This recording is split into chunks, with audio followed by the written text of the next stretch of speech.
I'm Rich Heffer, and this is this week's Delaware State Chamber of Commerce Legislative Report. The General Assembly ended their January session last Thursday, and the governor reported out his proposed budget. It's about $160 million more in additional funding that wasn't expected earlier in the year. The governor will use about 70% of that on one-time projects. As projects in which we'll invest in, we don't need to continue that investment. A couple of the things that he will make investments in which will be carried forward is a pay raise for state employees. It's probably a pretty good plan. We think the budget's pretty solid. The legislature can change it. But the most important thing is the governor did warn that we still have structural problems that need to be solved. One other thing he did mention about the budget, which is important, is we spent about $6 million less in Medicaid funding last year. Whether that will last or not, we're not sure. I've talked to some of the people in the medical community.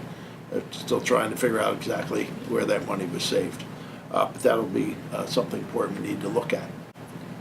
Now, one of the problems we might face, there was a column in the Sunday News Journal by Senator Coons, who talked about a measure in the Senate sponsored by Senator Cornyn, a Republican in Texas, and Senator Warren, a Democrat from Massachusetts, which would change the bankruptcy laws, which would have an effect on Delaware. That's the type of dangerous danger we face when we look at where our budget will be in the future. We've teamed up with the U.S. Chamber and others to make sure that bill does not go forward, but we need to keep a sharp eye on it. Another really good column in the Sunday News Journal is one by Kevin Dabrowski. He talks about the structural problems in the budget. I think it's very well done. And he points out most of the problems that we've talked about in the past.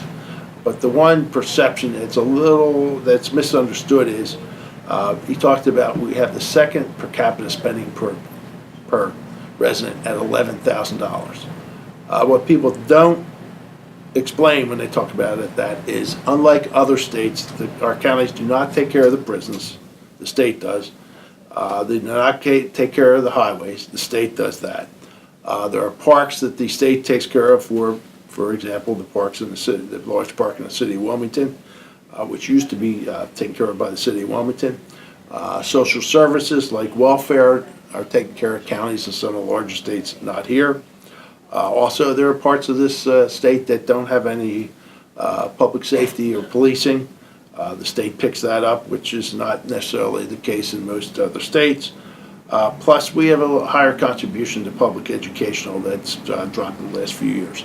So that's one reason why we have a higher per capita spending. I think that's important to look at. One thing we do not do in this state that they do in other states is we do not have a indigent funding for our hospitals, which drives up our insurance costs. But overall, I think it was a good article. And I think he's made the case, and we've made it over and over again, and the governor's talked about it too.